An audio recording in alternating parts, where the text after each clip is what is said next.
Today's main story, we're talking about ICE. We're talking about the misconceptions about ICE, what's going on the ground right now in LA. But most importantly, if you are detained, what you can do. What? Because every single law firm that deals with ICE, that deals with detention, in the past week, they've all been telling me they've been maxed out. They are not taking any additional new clients. They're not being able to help because the work situation is they'll get a phone call, 7 o'clock in the morning, 9 p.m. at night. My dad, my uncle, my aunt just got detained. The lawyer needs to go to ICE, right? They just can't possibly deal with the number of demand that is here in Los Angeles right now. So on top of just talking about ICE, talking about the ICE raids, talking about the misconceptions I hear from both sides, more importantly, I want to give some practical advice to people who are in fear of ICE and what their family and themselves can do. And this is actually what ICE wants. Okay, it's I'm not talking about like they want you to be afraid. I'm talking about like how to help them help you, right? How to prepare the file. Because what any good law firm will do is help you prepare that file.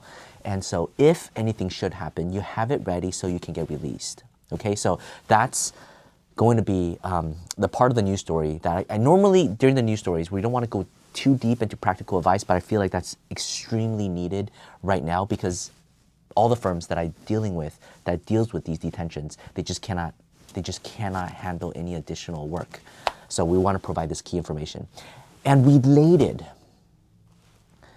to ICE and what's going on, we're talking about USCIS and two motion to reopens. One is a student, one is a tourist. And if it wasn't for these two successful motion to reopens, they would have been also deported. And you might think, how does ICE relate to USCIS, relate to motion to reopen, relate to students and tourists? You'll be surprised. Okay, it's actually all very interlinked. We usually just try to do a story that's related to the success story, but in this case, it's insane that these two motion to reopens were just recently approved and ICE raid is happening right here, right now in Los Angeles. So there's so much to kind of go into, just like what we normally do. We're gonna do the news segment first. We'll take questions from TikTok, from Instagram, from Red, and then we're gonna go into the success stories, and then we'll end with additional question and answers, all right? So first, I want to talk about the thing that bothers me the most is hearing comments like this. I don't get it. They came illegally, we're just wanting them to leave. Other countries, we cannot just trespass. We don't allow other people to trespass here. We just want them to leave. I don't get it. What's the big deal? That is said by so many people, and I really want to give them the benefit of the doubt that they don't understand how complicated the situation it is. And I'm not just talking about the emotional situation of, oh, they love the United States. They've been here because, yes, trespassing, you love the other person's house and you trespass on their $1 million property, you know, there's no necessarily too much sympathy there about kicking a squatter out, right? But it is not that simple. Let me explain.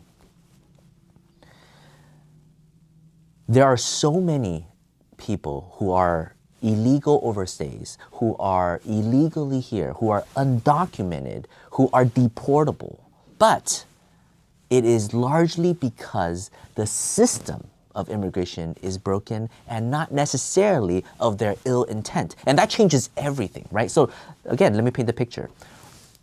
What if your significant other, your spouse, comes into the country, they got married, but now this individual got abused by a US citizen. And this happens a lot. And now, because they have been abused, they're filing for this abuse green card. They got abused, they got tricked, they got defrauded into the immigration system, and now USCIS reviews their case, but it denies it because maybe the abuse wasn't severe enough. Maybe on the police report, it didn't have enough bruises, okay? I'm making matters simple, but their VAWA application got denied, and so they are technically illegal here. But they've already spent 4, 5, 7, 8 years here. They've transported their entire life here. They have work, they have friends, they have roots, they have a new significant other because their marriage was terminated years ago. But now Their VAWA application is denied, and now they can't be deported. Other situations, international students who come here, spend time studying, spend a high, enormous amount of tuition, and they're here, but because they failed one too many classes, or because a professor made a mistake and gave them a research grant, some couple dollars, and now they worked illegally, and so now their student status is terminated. They've already invested so much into the US, and now suddenly they're inadmissible, they are deportable, they don't have valid status. Sure, they can file a reinstatement, but in the event of their reinstatement getting denied, or if they didn't file, they missed it, they get caught by ICE, they are deportable, they're undocumented. I could go on and on about these situations. Okay, people who legally come into the United States with legal visas and legal pathways to get green cards, but because the green card process and because of the visa process is so complicated, a lot of times USCIS denies it, and now people are inadvertently here in the United States. They've already transported everything into the United States, and so they don't want to leave. Their children, they're here, work is here, family is here, they're working here, they're sending money back, they have a new significant other. It's just not so easy to uproot. If the system was such that any small mistake on the side of USCIS can easily be corrected and they can get legal status, right? You unplug, plug back in, you file a new application, you make a phone call. Sure, maybe it wouldn't be so complicated, but sometimes correcting an error with USCIS, a reinstatement application for an F1 student could take 2 years. It is not so easy to correct something that went wrong. Or if you leave the country, for many people, it's impossible to come back ever again because immigration law is so complicated and so severe. If you have unlawful presence for a certain amount of days, sorry, 3 years you can't come back, 10 years you can't come back. You have a permanent bar.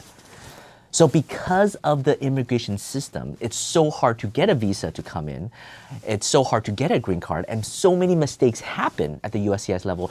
I mean, it's okay. People make mistakes. Humans make mistakes. These are officers. They're newly trained. A lot of times they're understaffed. I get it. Their workload is heavy. Not enough financial documents. I don't believe your marriage is real. There's too much marriage fraud, so you don't have additional electricity bill. So we deny your case. Suddenly they're deportable. In the past, ICE doesn't necessarily go after all of these individuals, right? They have a priority list. They're going after top tier criminals. They're going after people who have abused the immigration system severely. They have a list and they have a budget to go after these different people. But with these raids that we're seeing in LA and eventually probably across the country, who are they going after? They're going after everyone. And you know what? I understand the emotional and political sentiment of feeling like your country is invaded because millions of people are coming in and you want to kick people out. The problem is, it is indiscriminate. The way in which ICE is going about it seems like they're going after a lot of people that have merit to be able to apply for various applications. If it's merely just to capture people, to get them documented, registered, and then released, that's a different story. But a lot of times, based on what I know of ICE, they are so backed up with their detention centers that they don't actually operate, they contract out. They're so backed up with the number of people and the amount of pressure and the quota that they have to have, they don't have time to adjudicate each individual person's merit. And so a lot of times, good people are captured and locked up, bad people are captured and locked up, and the system is just flooded. That's not how you want to go about things. It's the way in which ICE is conducting themselves that is causing so much turmoil, right? Under the Obama administration, there was the highest number of deportations, but you still didn't see this type of frustration because at least there was things that made sense. Somebody already got deported through the immigration courts. It was already adjudicated. The family was well prepared. They made plans, and then they get deported, right? Highest number of deportation, sure, but at least it was organized, right? You cannot just go about and unravel entire society like the way you're doing, because You don't want to decrease the number of USCIS officers. You don't want to decrease the number of CBP officers. And then you don't want to just deplete all of the funds and resources that ICE has been allowed by Congress to do a political stunt in which there's actually no real gain. The number of actual deportations that's going to result from all of this chaos is not going to be the significant amount of change that you actually want to change society. What you'll get is just a lot of news headline. And if there's anything that I'm frustrated over is the rampant waste of government resources. You know, I mean, we're taxpayers. We pay so much taxes. Yet, how many people are we actually deporting? And how many of them are legitimate? And does it actually change society? ICE is still completely drained of all their funds because they're directed to do a lot of things that are not actually what they're used to doing, right? In the past, CBP would hold various people. USCIS would deal with various people. People would leave voluntarily, but with ICE being chasing around, it takes so much taxpayer money for them to execute these. If we just do a quick contrast between Obama's administration with the deportation and with what's happening now, it is completely different. So the perspective I want to lend as an immigration lawyer, having done this for a decade, is that a lot of people who are undocumented, who are illegal, who are deportable under quote-unquote immigration law is not because that they like sneakily sneaked in and invaded the country and they're criminals and they're harming the United States. A lot of them is because the system itself is broken and they're in the process of correcting their paperwork, right? Something happened in the past, some misunderstanding, some complication, and now they're stuck here. Like immigration lawyers, we could go on for days talking about all the different stories. In fact, today, I'm gonna do 2 success stories, just so you can see, right? And this is recent. This is like last week that we got these 2 success stories approved, right? So you can see exactly how USCIS messes up and how they suddenly end up in a place where they're stuck here. And it's perfectly understandable why they don't want to leave. So it's not because they're fools, they're criminals. And so if anybody is, you know, oh, I don't get it. Why are people here? They came here illegally and why we just want to kick them out? And why is it so hard to understand about that? Well, now you know. All right. But before we talk about the success stories, I just want to focus in a little bit on what you can do if you feel like you might be detained by ICE or your family member might be detained by ICE. How can you prepare yourself? What can you do? Okay. So what you want to do is prepare a good file so that when you present it to ICE, after ICE registers you, they will release you. That's the ideal situation, right? Because they don't want to detain everyone. Their facilities are maxed out. They have to pay these 4 major contractors millions, getting close to $1 billion. Yeah, actually, you know, 700 million. If we keep on going, they might overcharge and stuff. So it might get to $1 billion just to house all these different people. They don't have enough time to process, and they have to use their risk assessment to assess, is this person deserving to be detained? Are they a risk to society, right? So you want to prepare the file. So what's in that file? You want to prepare your equity, your background. Again, these are people who got detained. So maybe ICE they just know this person doesn't have status and they captured him. But they might not know much more. If they're detaining them because USCIS passed their information to them, or if immigration court passed them to them, maybe they have a little bit more. But maybe whatever USCIS and the immigration court passed to ICE to detain an individual, maybe that's not the complete story. Maybe that was 5 years ago, 10 years ago. Circumstances might have changed in your life or in your family's life. You want to prepare the packet of equities to show ICE that this individual is not a threat to society. They are not a flight risk, and they have equities. And so please let them go. Do not waste taxpayer money to detain them and to put them in. Register them, that's fine, right? It's kind of just like, I don't know, a check-in. Well, that is literally what they call it, check-in. Register, and then every few months they go and check in. But prepare that file. What's in this file?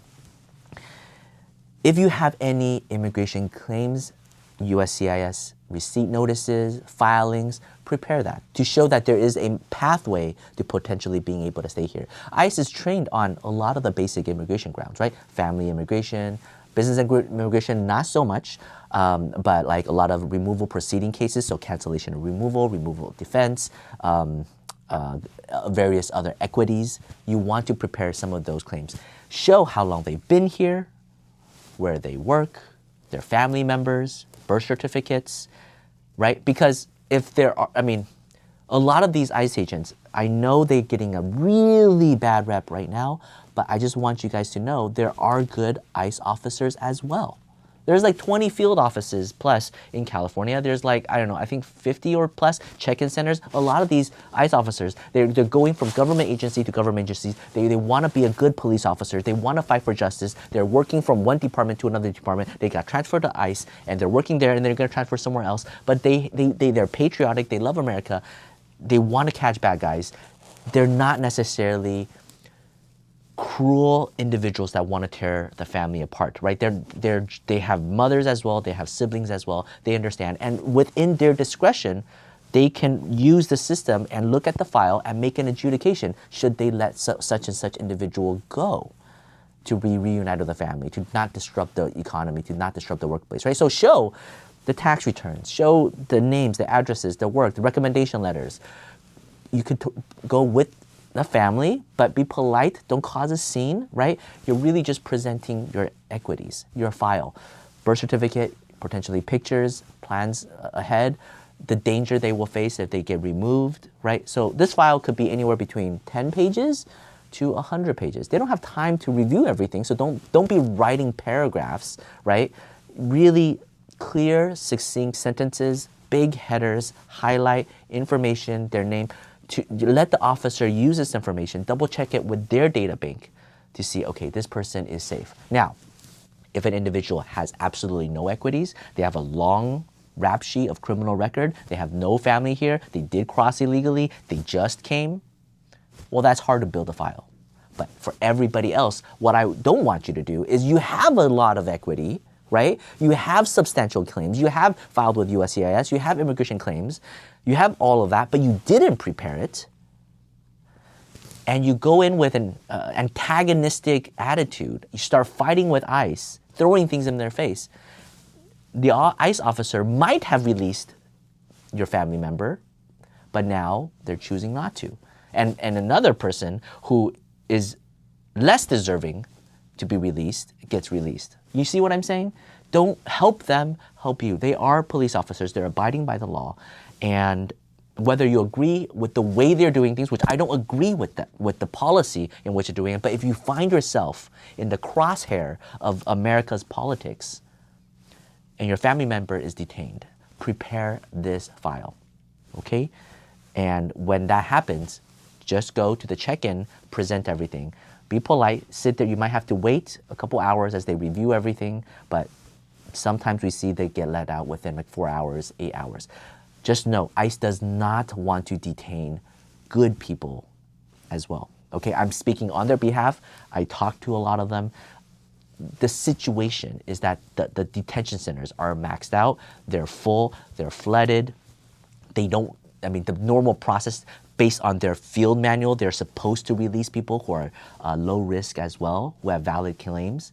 And so that's what you can do. A lot of law offices are maxed out. They cannot give you this information. They cannot go with you to go to ICE, but that is okay. You don't necessarily need an attorney to go with you, because when we do go, the ICE officers don't really want to speak with us anyways. They want to speak with a family member. And when we do speak to the officer, we are really presenting it in a very kind and polite way, which you can totally do as well, right? We're not, it's just like, here's the claims, this is the basis, you caught the wrong person, or if you caught the right person, they're gonna check in, they're not a flight risk, they'll pay a bond, etc., right? So hopefully this information is helpful for you. And I guess one last tidbit of advice is, if you are bombarded by everything that you're seeing on the news and it is paralyzing you, the advice that we've been giving to everyone who is in this situation is this. Imagine this did not happen. Imagine you don't have this cloud and this weight and this rock that's just holding you down. How would you be living your life? If you have kids, how would you be the best parent to them? If you are an employee, how would you be the best employee of the month? If you are a coach, how would you be a good coach?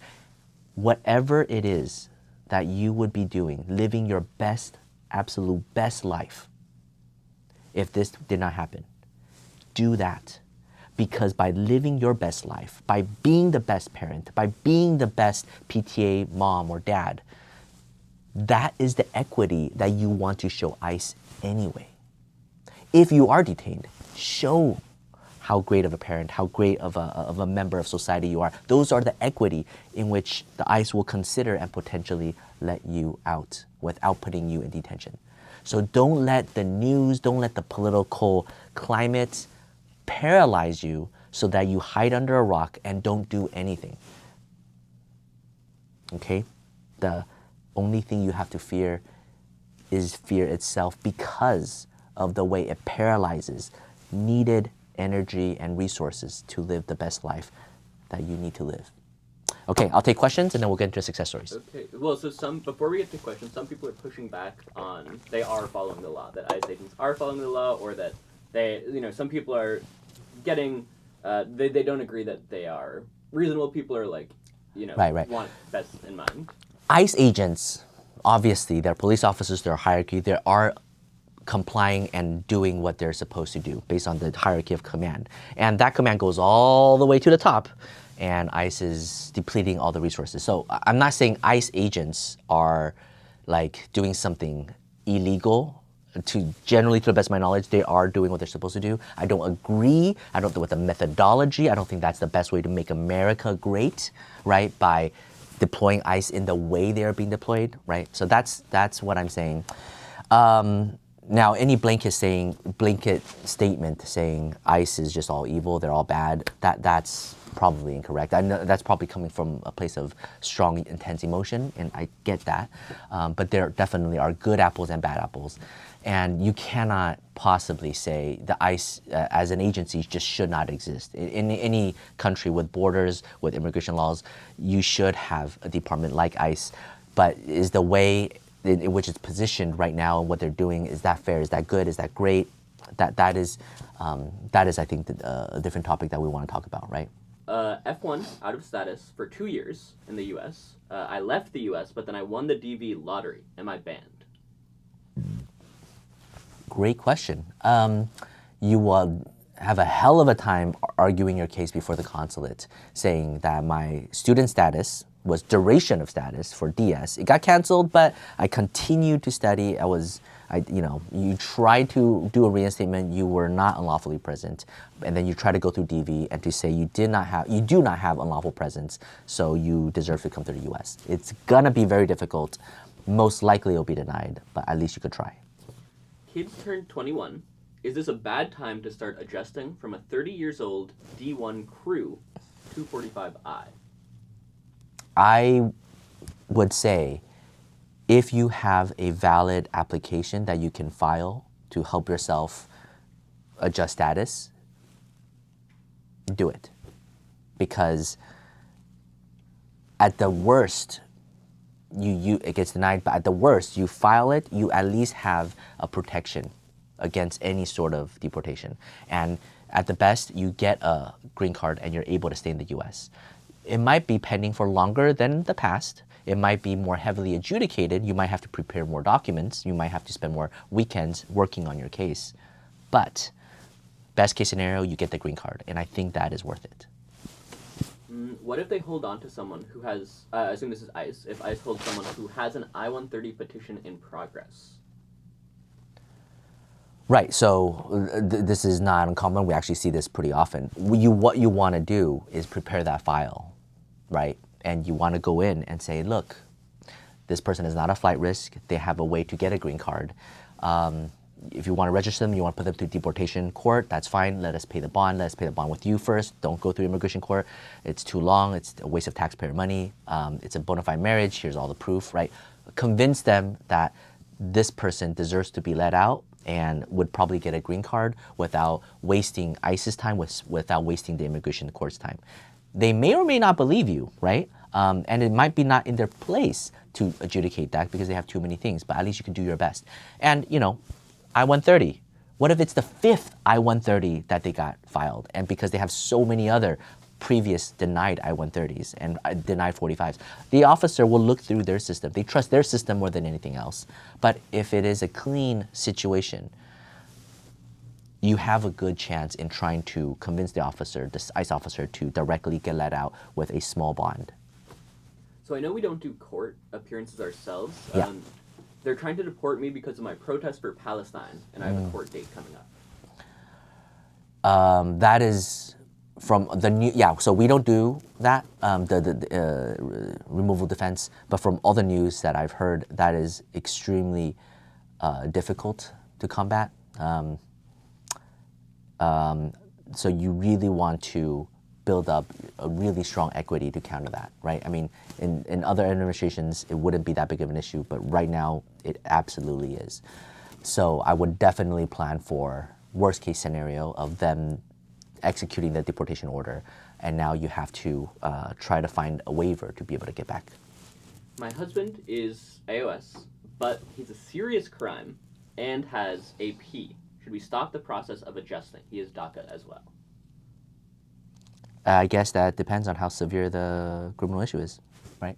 So if there is a high chance, right, if there's a 75 chance or higher that the adjustment status will be denied, DACA might be revoked, it might be wise to withdraw. That's not wrong, right? So, but if you have, if it's relatively more minor, you have exceptions that you can argue for, then really analyze the situation, get multiple opinions and methodologies, right? Just, I just did a consultation this morning, right? This client already talked to 2 different lawyers, and both other lawyers just said they're fine. And then they came to my office, and the first thing I said, that's fine, but I want to show you why I'm saying it's fine, and I want to walk you through my logic. And that's where the client would really appreciate it. So don't just ask other people their opinion, because one person's opinion might be contradicted by another opinion. Then who do you believe, right? ChatGPT might say one thing and Gemini might say one thing. Who do you believe, right? So what's most important is for you to really assess and learn everything and make a determination based on all the advice that everybody gives you. So, but yeah, in my opinion, if it's a serious crime, more than 75% denial chance, withdrawing, wait for another day. In serious crime, you should look into crimes of moral turpitude. Is that right? Right. Yeah. That's how they. Yeah. Pull your criminal record, right, from your rap sheet from the court. Get the police record as well. And what you can do is you can even upload it onto ChatGPT. Don't make it public share, right? And then have them analyze whether or not it's crime of moral turpitude. That will at least give you a start. Anything else would probably cost some money from different immigration lawyers who are going to analyze it. Is it a bad time to apply for naturalization? I've been here for 40 years. I think it is the most important time to apply for citizenship. Why? Because what we've been seeing is that the rights of green card holders are dwindling. You could say they're being stripped away or they're being weakened. In the past 40 years, your experience, you might think, as a green card holder, I have the same rights and privileges as a citizen. Hopefully, or unfortunately, I should say, now you're seeing that it's not quite so. So it might be the most important time to apply if you qualify. My wife got denied. We're trying again, and we have a child now, but she overstayed her visa. How are processing times?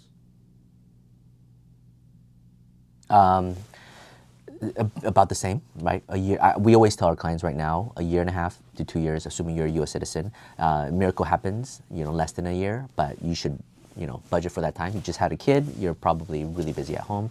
Now, if your case is somewhat more complicated, there are more red flags that causes them to suspect it's marriage fraud, then prepare it to be even longer, right? But just estimate 1.5 to 2 years. What if ICE comes to your home with a warrant? I would definitely comply with them, or else. I mean, it's really rare that I see ICE get warrants, and when they do, they have so much that they can use and work on against you. So definitely comply, and just hope you're not in that warrant, right? They might be. For example, you might be a roommate. Right, or they might be trying to search for trafficking issues, but you just happen to be there, right? So But if they're going after you and they have a warrant, it is game over because there's very little chance that you will get bailed out. Because if they went through the steps to get a warrant on you, they're not going to let you out. But that's not the purpose of my video today, right? Most of it today, I rarely see ICE execute warrants. A lot of the raids that you see don't necessarily have a warrant. Maybe some do, but majority ICE audits at businesses, if they're just walking in public places, if USCIS calls them in, if the Immigration Court calls them in, they're in public spaces, they have the right? They don't have to execute a warrant. Do you suggest getting legal representation for an I-45? Best use of a good lawyer is to help review your application, make sure it's good, right? Make sure you cross your T's, dot your I's, so that you don't know what you don't know. You might assume everything is good, but you might miss one important thing. And today's two stories will prove that. These two cases, both denied. We did motion to reopen and saved both of them. Why? How? You'll see. So that's the best use. You don't have to hire a lawyer to do the whole case. Just let them review it for you, right? Think of yourself as an intern. I don't have enough hubris when I'm doing some electrical work at my home. I'm not going to assume I know what I'm doing. I might watch some YouTube videos. I might do everything. I'll gladly pay for a consultation to double check my work, right? The best use of money for a lawyer as far as success rate. Now, afterwards, do you want the peace of mind? It's a 2-year application. You always want somebody to call if you're worried. You're paying for kind of insurance. You're paying for their malpractice insurance. You're paying for their work and effort to do it for you. And then, if your case is complicated, then obviously they're actually overcoming it for you. But does everybody need to hire a lawyer? I don't think so. That's why we created the consultation plan that we have on our website. You could just easily book it. We review it. We talk with you. And we answer most people's questions, and so people don't actually need to hire us, right? I differ from a lot of people where I believe this, but it is what it is. Can you recommend a legal source, like legal aid? I definitely will liable if I do anything recommendation, right? So I'm not gonna say the word recommendation, but I will say that I love these organizations. I love Catholic Charity. I love ILRC. These are two organizations that I follow, that I know a lot of good people there. Immigration Legal Resource Center. They mostly do family and removal cases. They don't really do business cases, but these are two organizations that I really, really like. I also know the LACBA people, LA County Bar Association. They're also a nonprofit. They're also in the federal building. Now, with these nonprofits, their capacity much more limited, what they can do. But as far as people where we send a lot of our paralegals to go there to intern, to help out pro bono. So anyways, these three organizations, shout out. Can't recommend, shout out. I came here in 97, have I-94, was paroled in at JFK, and I have an old removal order. My wife is going to petition me. Should I be worried of applying? You're paroled in. Your wife. We should definitely do a consultation on this, or it doesn't have to be with us, but with anyone. One question is, why did you wait for so long, and what is your wife's status, and do you have any other immigration complications, right? Because you could always petition and then do the waiver, but why? You would have done it 10, 15 years ago. Why did you wait till now, right? So there must be more to this story. They say they were a part of their father's case. So it sounds like it's a 245I. So if you have a valid case, you could totally do it, but you really want to make sure you qualify, right? But because his asylum got denied. Okay. This sounds like a lot of factors. Right. So let's look into it a little bit more, right? Too complicated. We can't comment on. Right. I've been a lawful permanent resident for more than 3 years, and of the U.S. citizen. And married to a U.S. citizen. Should I apply for the N400? It sounds like you fit the bill, right? You should do it if you can. I only have a C8 card. Will I get arrested by ICE? So I want to start by saying, I don't think ICE is just going rampant and arresting everyone. And so whatever identification that you have, sufficient or not, hopefully you're just not on their radar. You're not on the top of the list, right, of who they're trying to go after. If you fall into their jaws, right, you get arrested for some reason for a traffic violation, and then you get transferred over to ICE. Then they have to process you by what comes their way, right? But I don't think they're necessarily looking for you, generally speaking. There's just too many people and too many things that they have to do.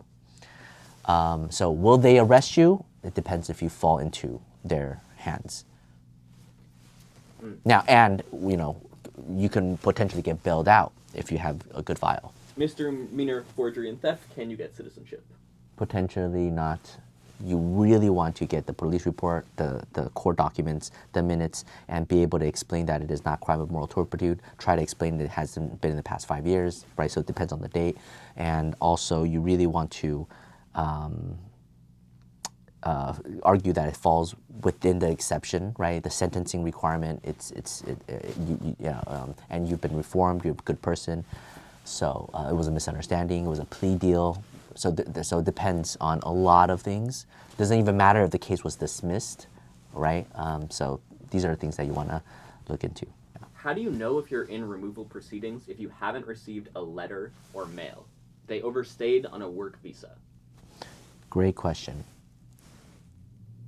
They are supposed to give you a notice to appear, and that starts the clock as to when you are deportable, right?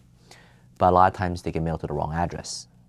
I see that so often. Or they forget to even input into the system. But you're still in the system, but you just didn't get it. Human error. So you can call the immigration court with your name, your A number, and if you do, they usually tell you, oh yeah, you have a court date. That's a terrible thing to find out over the phone on an automated system, but that's something you can do. Is it still safe for someone to travel on an I-551 stamp? It depends. We made a lot of videos on this. I want to say most of the time, yes, but if your situation is slightly more complicated, then it's actually getting more severe, right? So for example, if your 829 was already denied, 551 might be difficult. If your marriage is already terminated and you got a green card through marriage, it might be difficult. My husband was a U.S. citizen. He passed away last August. Can I file for N-400? I have a 4 years extension after I applied for removal of conditions last November. I'm actually not sure. I know you can apply. I'm pretty sure. My gut feeling is yes, because you've been married to a U.S. citizen for over 3 years, even though he passed away. But I would double check that. But my gut feeling is yes. If we back out from AOS, will we ever be able to reapply? Yes. If you withdraw your adjustment of status application, 45, you could totally reapply later on. There's no penalty. They will see it. They will see your withdrawal. So usually we recommend send a withdrawal letter and clearly explaining some good things, right? Because they will be in the file. Is it safe for a DACA recipient to travel to Disneyland right now from Oregon? I'm assuming Disney in the United States, right? Yes. Florida and Orlando, not like Disneyland in Paris or anywhere else, right? Because if you leave the country, unless you have a good advance parole, it's hard to get back. Yes, because when you're traveling within the United States territory, you're not going through customs, you're not leaving the country, you're at the airports, you should be fine. You're a DACA recipient, so you're not even afraid of ICE, right? So you go to Disneyland, have a blast. I have a DUI that was dismissed. Can I travel and return back to the U.S.? Most likely, yes. And I see that it is $12.50. Oh, jeez. Okay. Let me do these two success stories, okay? Because it is very, very important, especially as to how it relates to today's story. I'm gonna do two separate success stories, right? Back to back, and then we'll talk more about it. The first story is about an international student whose status was terminated, filed for the reinstatement, was denied. We filed a motion to reopen for them, and we got it approved, and now he's back in school. It's an insane story, and I just want to read you the facts, okay? In January 2017, came in as an F1 student to study at Columbia University. Great school. Mother passed away 3 years later in COVID. Client couldn't go back home. 2021, moving with brother, family had some major difficulties and was eventually, they departed, right? Then after completing the undergrad in 2022, so already been here for 5 years, was on OPT, working in the US. And then in 2023, the employer filed an immigrant petition, an I-140, and got everything approved. But because the employer, because the lawyers did not inform them that they need to stay on international student status or stay in a non-immigrant status, after the OPT ended, the international student status in the United States was done. The status was done. That happened in 2023. Came in 2017, all the way to 2023. Spent a whole year here, arguably illegally, deportably, right? Filed the reinstatement in 2024. Right? But green card was already like on its way, right? I-140 already approved. They're waiting for a priority date. They filed for the reinstatement for the master's program, but USCIS denied this late filing because you're technically supposed to file within 5 months unless it's beyond your control. Denied it, and now this person is totally deportable. In this circumstance, the mother passed away, the grandparents passed away, the brother had some major issues. The severity of the complicated immigration system, the school misinformed him, the lawyers misinformed him, late filing, waited almost, they filed the reinstatement in 2024. Their denial notice was in February of 2025, right? So about 4 or 5 months later, we filed this case in May 2025, and the case was approved within the same month. We filed that May 1st, 2025, May 30th, this case was approved and he's back in student status. This is a total miracle case because a lot of reinstatement filings take a long time. This reinstatement already took almost like a year, and then USCIS denied it. We filed a motion to reopen, explained everything, and then got this case approved. And now the student is able to be back in status, finish his master's program, and then when the green card gets approved, then he can get his green card. If it wasn't for this, he would have been deportable, he would have been detained. If he has because business immigration filing, an I-140 does not waive unlawful presence, so he doesn't have that equity to argue in front of a removal defense judge. So this was really the only way.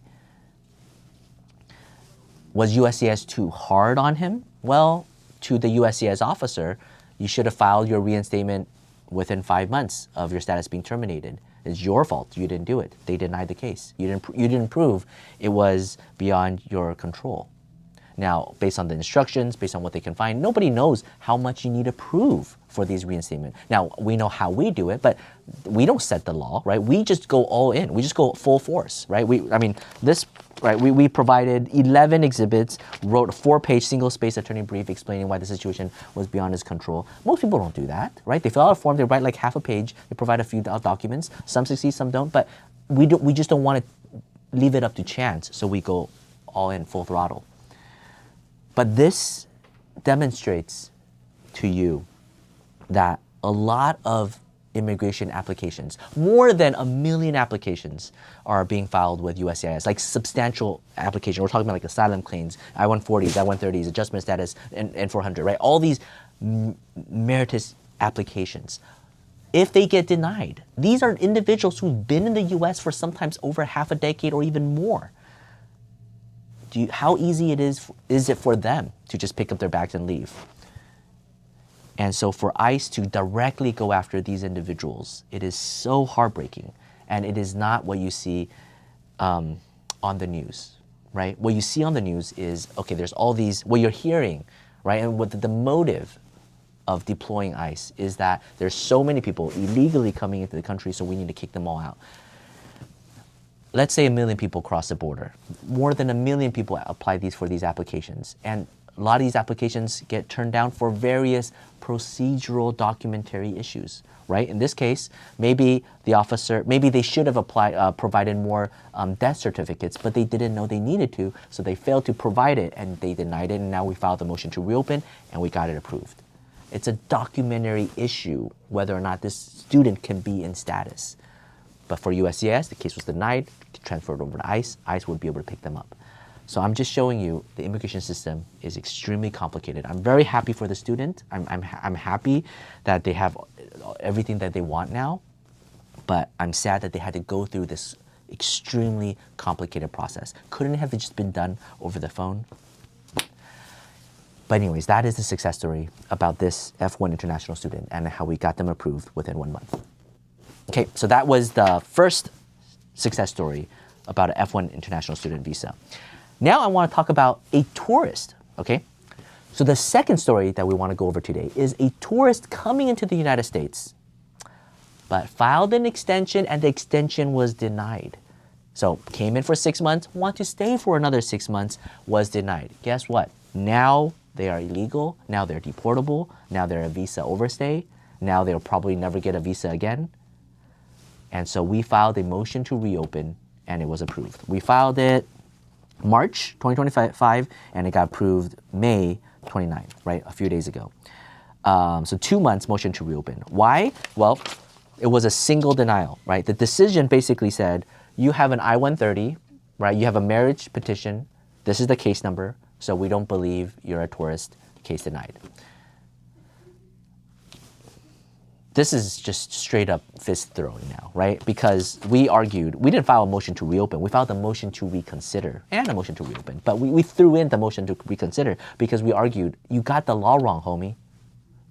You cannot deny somebody just because there's an immigration petition pending.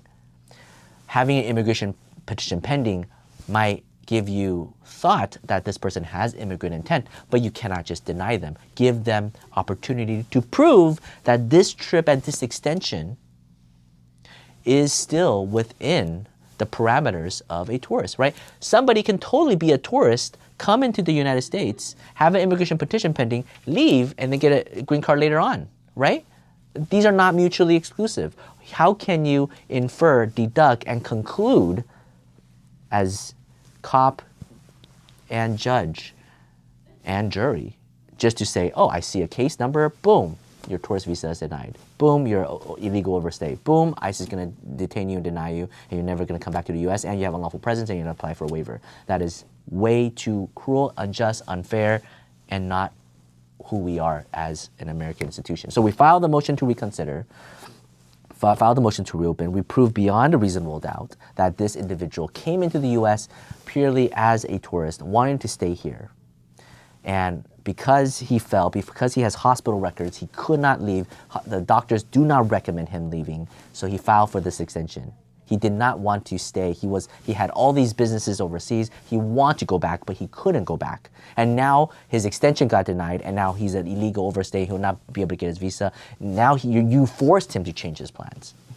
So we've 4 pages, single-spaced, over 20 exhibits arguing why USCIS is wrong in this respect. The case got reopened within a few months, and now the client status is saved. The purpose of both of these success stories is to show that of the millions of applications that's filed with USCIS, a lot of them get denied, but it is not for these terrible reasons that we see on the news. It is officer making a mistake on how to read the law. It is the officer concluding too fast. It's human error. And if anybody who's lived in society, you know, sometimes DMV or some agency denies you, we need 2 identifications. You only brought 1. This identification didn't count. This picture is too blurry. It is a documentary issue. But the severity of a USCIS denial now causing this person to lose their visas, to lose their status, to accrue unlawful presence, and now they're stuck in the US and now they don't want to leave. That is what and why there are people who are in this country, quote unquote, illegally, but should they be detained by ICE and go through everything that you see on the news?